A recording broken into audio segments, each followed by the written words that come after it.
The cold plastic chair in the hospital hallway had become like a second home for the single black father who sat there, hunched forward, elbows on his knees. He was tired, but he wouldn't allow himself to sleep. His little daughter was only a few feet away behind the glass window of the emergency ward, and every small sound made him lift his head as if expecting news. Good news, any news. He held her tiny shoes in his hands. They were bright yellow, decorated with little stars she loved pointing at. She had worn them every day to school, running ahead of him as if the whole world belonged to her. Now she lay still, almost swallowed by the white hospital sheets. Her breathing weak and uneven. Doctors had explained her condition again and again. But the truth was always the same. The treatment she needed was rare, expensive, and far beyond anything he could ever afford. He had already sold his old second-hand car, borrowed from relatives, even emptied the small savings he kept hidden for emergencies. But nothing had been enough. He wiped his face with both hands, feeling that familiar ache in his chest, the ache of a parent who would give anything, even his own life, to save his child. He whispered softly, as if she could hear him through the window, "Hold on, little one. Just hold on." Nurses walked past him with quick steps. Doctors discussed charts. Machines beeped in the background. Life continued around him, but his world felt frozen. Time had stopped the moment a doctor told him, "We're running out of time." A nurse approached him gently. "Sir, we need you to sign another form." He took the clipboard, but his hand shook so much he almost dropped the pen. Is she getting worse?" The nurse hesitated, that tiny pause that said everything. "We're doing everything we can." He nodded, though it only made the lump in his throat heavier.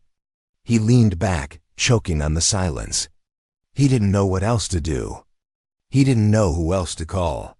He didn't even know if there was anyone left to call. Then, suddenly, the hospital entrance doors swung open with unusual force. Several men in dark suits walked in, moving with sharp confidence. People turned their heads, whispering.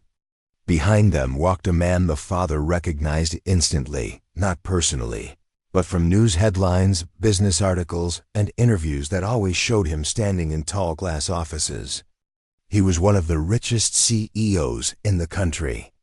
A man whose shadow alone seemed powerful, that no one understood why he would come here, to a public hospital. And at night, the CEO didn't speak to anyone. He walked straight to the reception desk, whispered something to the head doctor, then handed over a folder. Within seconds, the doctor rushed toward the emergency room with new urgency. The father stood up, confused and breathless. "What is happening? What's going on?" The doctor looked at him with widened eyes. "Sir, your daughter. She's going to get the treatment. Right now. Everything has been approved." He blinked hard. Approved? By whom? The doctor stepped aside as one of the suited men appeared. His voice was calm, almost too calm. "The CEO has taken responsibility for all costs. Your daughter will get the best care tonight." For a moment, the father couldn't move. He couldn't speak.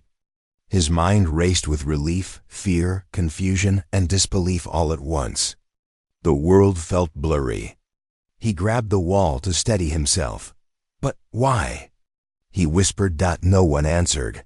The operation team rushed his daughter away, disappearing behind the silver doors. The father watched her go, tears falling freely now. A strange mixture of hope and fear twisting inside him. When he turned around, the billionaire CEO was standing a few steps behind him, hands in his pockets, studying him with an expression that was impossible to read. "I'm glad we got to her in time," the CEO said quietly. "But now, I need a moment alone with you." The father's heartbeat quickened. There was something in the CEO's eyes, not kindness, not warm concern. Something else. Something that made the father's breath catch. The real reason behind the billionaire's sudden help was still hidden, but not for long. The single father followed the Billionaire CEO, into a quiet waiting room down the hallway. The atmosphere felt heavy, almost too still, as if even the walls were listening. The father's steps were uneven. He didn't know whether to feel grateful or terrified. He only knew one thing. His daughter was finally receiving the treatment she needed. The CEO closed the door behind them. His movements were controlled, slow. The movements of a man who never rushed because the world rushed for him. For a moment, neither of them spoke. The father stood with his hands tight at his sides, waiting, trying to read the expression of the man who had just changed his life in a single moment. The CEO finally took a seat, crossing one leg over the other. "You're wondering why I helped your daughter?" The father swallowed hard. "Yes, I don't understand. You don't know me. You don't know her. Why would someone like you do something so big for a stranger?" The CEO tilted his head. "Not a stranger. I've known about your daughter's condition for 3 days." The father froze. His throat tightened. 3 days? How? Why? Instead of answering directly, the CEO opened a sleek folder on the table. Inside were documents, photos, even a printed medical report identical to the one the father had struggled to understand earlier. Seeing his daughter's information spread out in front of this powerful man made the father feel exposed, almost violated. His knees weakened. "I don't understand," he whispered. "How did you get this?" The CEO avoided the question. "Your daughter's case is special. The disease she has. It's the same condition my company has been researching for years." That sentence hit the father like a cold wave. "Researching?" He repeated. The CEO leaned forward slightly. "Yes, my medical division has been developing treatment options for rare illnesses. Your daughter's condition matches a case we've been trying to solve for more than a decade." The father blinked rapidly. So you helped her because you want to use her in your research?" The CEO's answer was calm. "Not use her, but her case will give us something we need: information, progress, understanding." The father felt his stomach twist. Gratitude collided with fear inside him. He wanted to thank the man for stepping in, but he also wanted to run far away from him. The CEO continued. "The treatment she is receiving tonight. It's one of our newest procedures. Your daughter will be the first child to receive it." The father's heart pounded painfully. "First, you mean? She's being tested on?" "No," the CEO replied quickly. "She's not a test subject. The treatment has passed every requirement. It's safe. But she is the first child who qualifies." The father sank onto a chair, head in his hands. He didn't know whether to be relieved or terrified. He had prayed for a miracle, and now he had one, but miracles rarely came without a price. The CEO's voice softened slightly. "I didn't come here to scare you. I came here because your daughter matters. More than you know." The father lifted his head slowly. "What does that mean?" Instead of answering, the CEO reached into another folder and placed a photograph on the table. It showed a woman holding a baby. The woman's face resembled the CEO's. Her smile was warm but tired, as if she had been holding on to hope for too long. "This was my sister," the CEO said quietly. "She had the same illness your daughter has. She didn't survive." The father felt his breath catch in his chest. The pain in the CEO's voice was sharp but controlled. The pain of someone who refused to cry in front of anyone. "I promised myself," the CEO continued, "that if I ever had the chance to save a child from what she went through, I would." The room fell silent, but the father could sense something still hidden, something that had not been said. The CEO took a slow breath. "But there's another reason I'm here. Something you deserve to know." The father's hands tightened around the edge of his chair. "What reason?" The CEO's eyes narrowed as if preparing for a hard truth. Your daughter's DNA shows a rare genetic pattern. Something incredibly valuable to our research. Something we haven't seen in years. The father's chest tightened. What does that mean? It means, the CEO replied, choosing his words carefully, that your daughter might hold the key to creating the most advanced treatment for rare childhood illnesses. Something that could save thousands of lives. The father's heart raced. So, you want her to be part of your medical program? The CEO nodded slowly. Yes, and I'm willing to support you completely financially. Medically, personally, if you allow it. The father stared at him. Stunned, overwhelmed. Lost in a storm of emotions. His daughter was being saved, but now the billionaire wanted something in return, something big, something he still wasn't saying fully.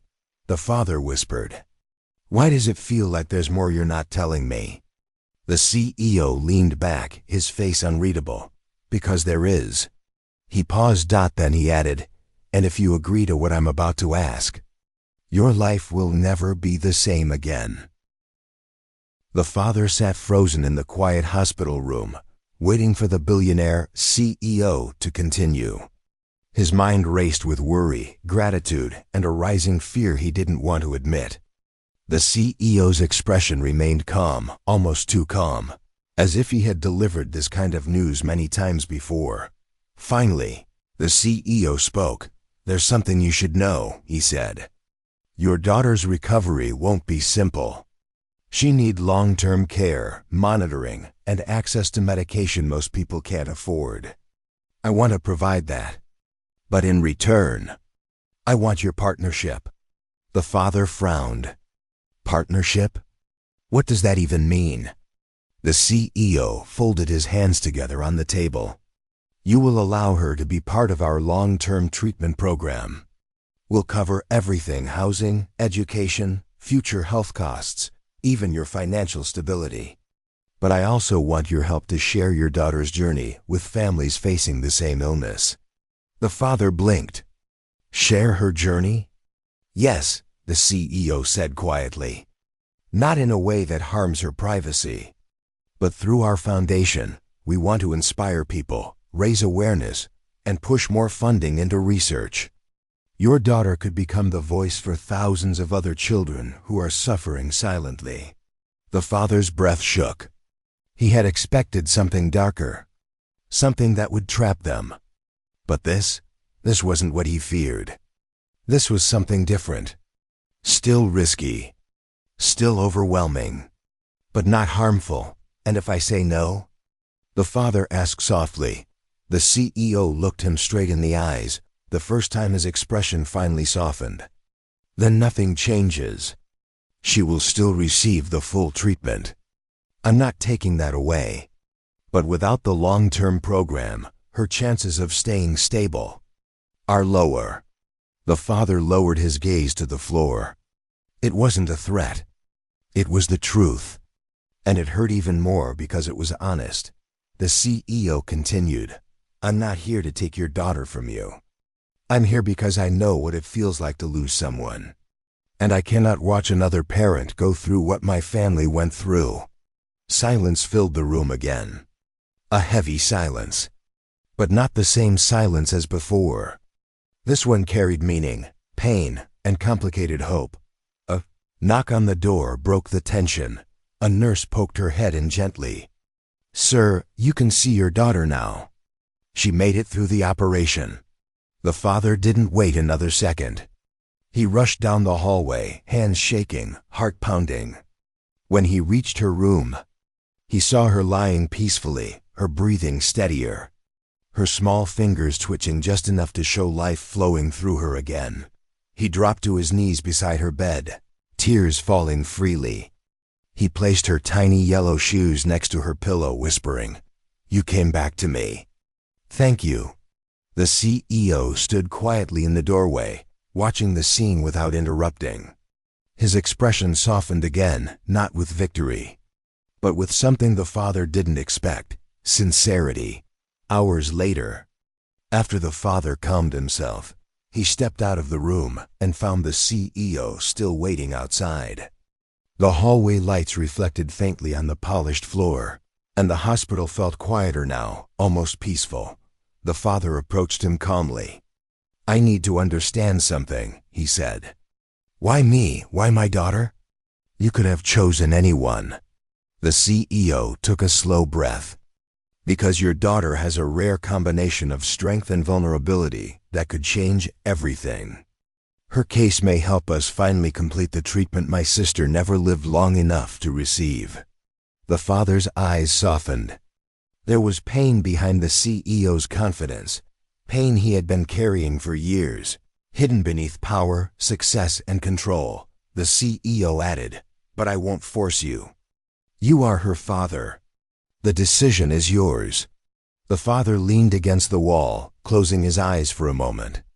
He thought of the nights he stayed awake worrying, the bills he couldn't pay, the treatments he prayed for, the moments he feared losing the only family he had left. He looked at the CEO, not as a rich man, not as someone untouchable, but as a human being who had lost someone too. Then he asked the one question left: "If we agree, what happens to us?" The CEO stepped forward slightly, keeping his tone gentle. "Your daughter will receive lifelong care. You will both live in safe housing, close to the medical facility. You'll be part of our foundation. You'll speak to families. You'll help save other children. And I'll personally ensure she grows up healthy." The father took a long, steady breath. He knew this was not just a choice. It was a path, one filled with unknowns, hope, and responsibility. But it was also a chance, the chance he had prayed for. He extended his hand slowly. "If this helps her live, then I'm in." The CEO's eyes softened with relief as he shook the father's hand. "You made the right choice." As they walked back to the girl's room together, the father glanced inside and saw her sleeping peacefully. A gentle rise and fall of her chest that he had feared he might never see again. For the first time in months, he allowed himself to believe in something he had almost lost completely. Hope, not the kind that appears like magic. The kind that arrives unexpectedly, carried by a stranger with power, pain, and complicated intentions. A stranger who saved his daughter and changed their lives forever.